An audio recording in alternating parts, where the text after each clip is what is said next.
ایک اور ہم بات کریں گے. جو دوسرا سوال تھا وہ یہ تھا ذوالقرنین کے بارے میں. جی جی جی کہ یہ آپ سے پوچھتے ہیں ذوالقرنین کے بارے میں تو ہم آپ کو اس کا کچھ حال سناتے ہیں. اللہ تعالیٰ کہتا ہے, یہاں اللہ پریزنٹ نہیں یوز کر رہا, دیکھ لیں فرق کتنا ہے. وہاں اللہ کہتا ہے کہ آپ دیکھ رہے ہیں, یہاں اللہ کہتا ہے کہ ہم آپ کو سناتے ہیں کہ وہ کیا تھا.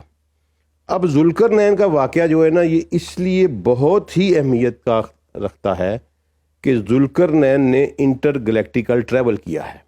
جی اچھا بالکل ٹھیک ہے. ذوالقرنین ایک دنیا سے دوسری دنیا میں ٹریول کیا ہے پورٹل سے. اور ہمارے عربی کے جو لوگ ہیں وہ اس کو سمجھتے ہیں, لیکن انفارچونیٹلی جب اردو میں ٹرانسلیشنز کی گئیں, ایک تو اردو کی زبان کی کمزوری ہے کہ اس کے پاس الفاظ کا ذخیرہ اپنا نہیں ہے اور وسیع نہیں ہے. اچھا. اور دوسرے نمبر پہ اردو میں ٹرانسلیشن ہو ہی نہیں سکتا قرآن.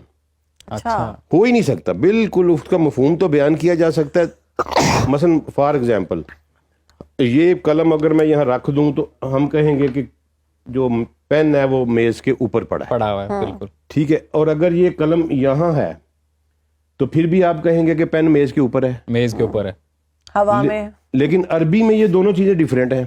ہاں عربی کہتی ہے کہ القلم علی المکتب, وہ یہ ہے, لیکن القلم فوق المکتب یہ ہے. اچھا کہ یہ ہوا میں ہے, یہ تھوڑا فوق یہ ہوتا ہے صحیح, اور ال یہ ہوتا ہے. اردو میں یہ دونوں اوپر ہی تصور ہوں گے, اس لیے یہ تجربہ نہیں ہو سکتا. اللہ, میں نے آپ کو پہلے بھی ایک آیت سنائی تھی, اللہ تعالیٰ نے کہا کہ میں نے تمہارے اوپر 7 راستے بنائے ہیں, تو وہاں فوقکم کا لفظ یوز کیا, میننگ دیر بھائی وہ راستے یہاں ہیں. اچھا زمین سے اوپر فضا میں, زمین سے اوپر فضا میں. واہ واہ واہ واہ. ٹھیک ہے. اب وہ راستے اللہ تعالیٰ ذوالقرنین کا قصہ شروع کرتے ہوئے کہتے ہیں کہ میں نے ایک لفظ یوز کرتے ہیں سبابا. جی سبابا, بابا, اور اس کا ترجمہ انہوں نے سباب کر دیا, حتیٰ کہ یہ ایک جگہ ایک آیت پہ اسباب ترجمہ کرتے ہیں, اگلی آیت میں اسی لفظ کا رستہ ترجمہ کرتے ہیں, اگلی آیت میں اسی لفظ کا سامان ترجمہ کرتے ہیں. تو کیونکہ ان کے پاس ترجمہ ہے ہی نہیں. اب سبابا کا لفظ جو ہے صرف سورہ کہف میں یوز نہیں ہوا, یہ قرآن میں سورہ کہف میں 4 دفعہ یوز ہوا, اور 4 دفعہ اور جگہ قرآن میں یوز ہوا ہے. سورہ حج میں یوز ہوا ہے, سورہ مومن میں یوز ہوا ہے, اور سورہ سعد میں یوز ہوا ہے.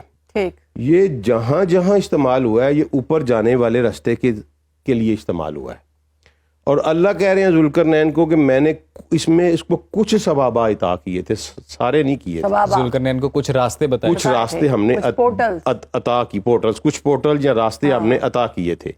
اب دوسرے اگلی کسی اور جگہ پہ اللہ چونکہ 7 کہتا ہے, ادھر ذوالقرنین کے 3 سفر ہیں. میننگ دیر بائی کہ میں یہ سمجھا ہوں کہ 7 راستے ہیں, اس میں سے 3 عطا کیے گئے تھے ذوالقرنین کو, پورے 7 نہیں دیے گئے تھے. اور وہ 3 کے ذریعے سفر کرتے تھے جہاں. ہاں میں آپ کو اس کا بتاتا ہوں کہ وہ کیسے ہوا.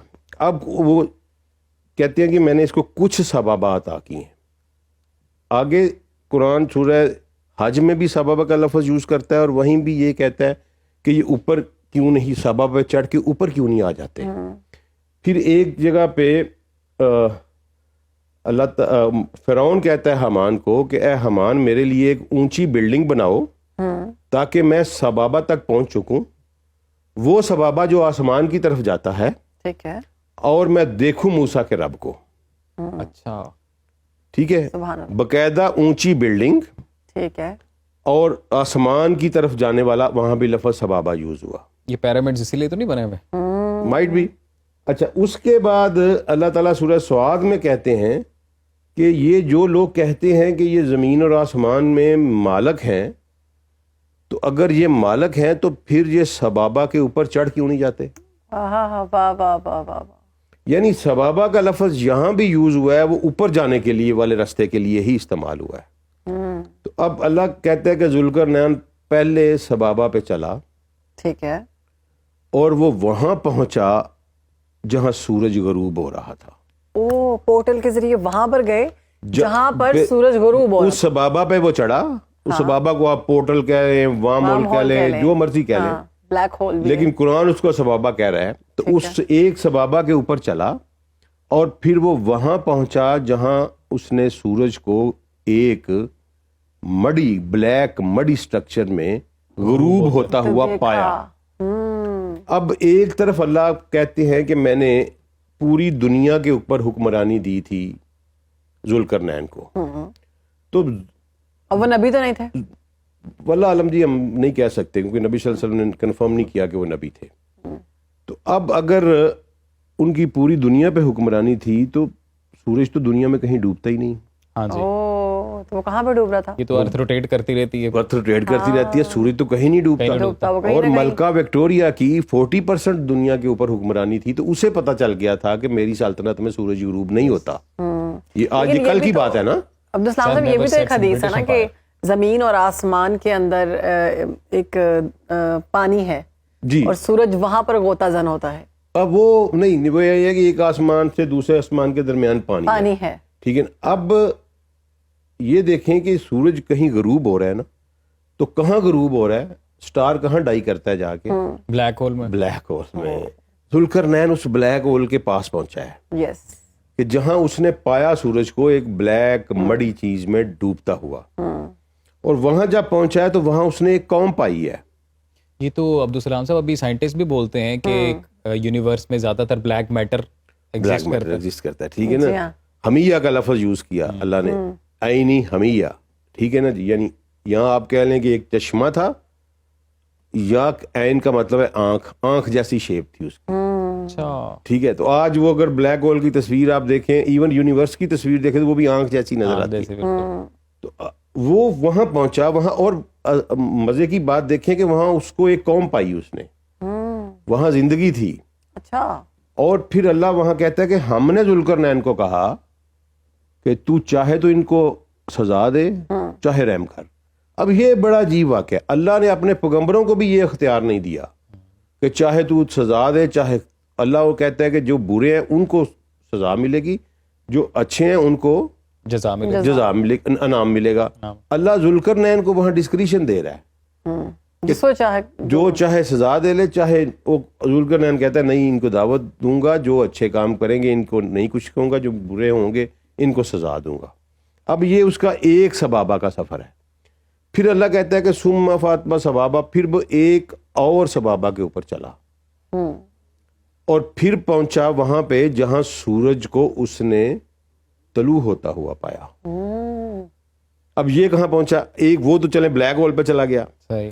یہ کہاں پہنچا؟ یہ نیبولا پہ پہنچا.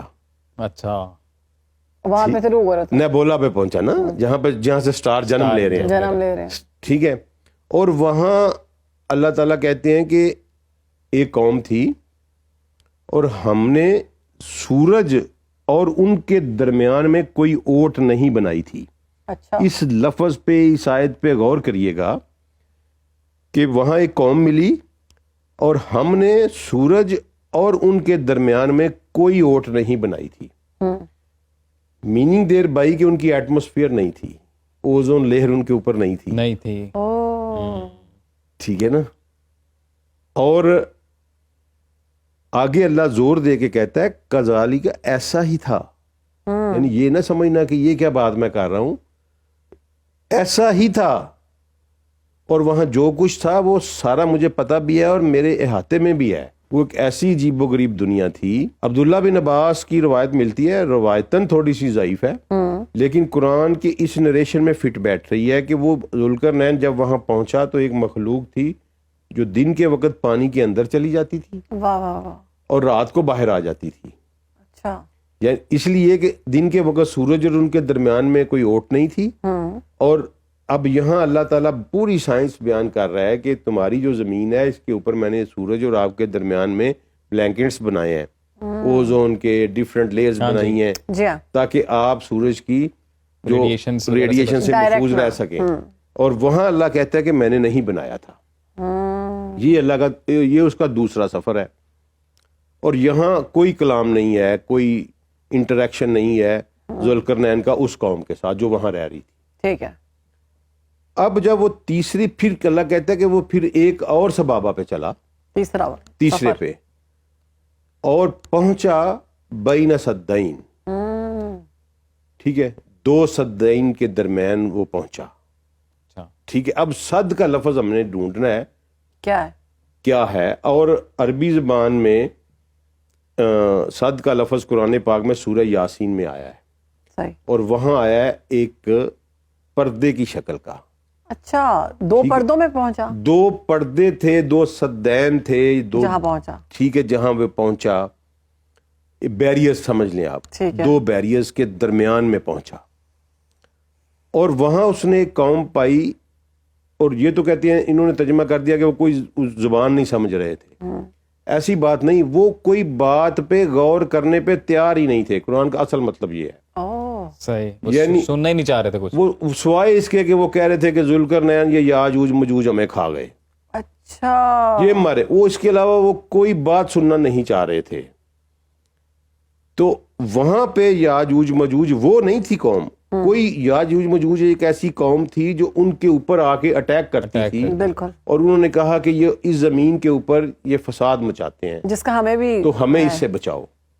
اب ہمارا ٹائم ختم ہو رہا ہے، تو اگلے سیگمنٹ میں پھر ہم ڈیٹیل سٹڈی کریں گے کہ یاجوج مجوج کو اس نے کیسے روکا، اور میں یہ ثابت کروں گا کہ حضرت ذوالقرنین نے، ہاں، کہ وہ اس دنیا کی بات نہیں ہے. اشارتاً میں کلوزنگ کرتے ہوئے بتاتا چلتا ہوں، اس نے کہا کہ مجھے لوہے کے تختے لا دو. اب وہاں کوئی سٹیل مل تو نہیں لگی ہوئی تھی، ہاں، تو کہاں سے لائے؟ کہاں سے آیا؟ تانبا ڈیل دوں گا، پگھلا ہوا تانبا. ہاں، تو وہ کہاں سے آئے گا پگھلا ہوا تانبا؟ ٹھیک ہے نا. تو اس کا مطلب ہے کوئی بڑی ہائی ٹیک ورلڈ تھی وہ. ٹھیک ہے، تو وہ پھر اس کی ہم ڈسکس کریں گے کہ یاجوج مجوج ہے کیا، اور اس نے کیسے اس کو روکا، اور اس کے بارے میں پھر کیا کہا، اور یہ کب باہر نکلیں گے، اور قرآن نے سورہ انبیاء میں یاجوج ماجوج کے بارے میں کیا کہا. یہ بڑی امپورٹنٹ ہے، کیونکہ یہ سارے کا سارا ریلیٹڈ ہے دجال کے. جہاں ذوالقرنین نے 3 پورٹل کھولے، اور دجال 1 کھول لے، 2 کھول لے، ہو سکتا ہے 7 ہی کھول لے. ٹھیک، تو یہ ثابت ہو رہا ہے کہ اگر وہ کھولے تو تم میرا ایک جو پیغمبر بھی نہیں تھا شاید ذوالقرنین، اس نے یہ کام کر لیا تو تم کر لیا، تو دجال نے کر لیا تو کیا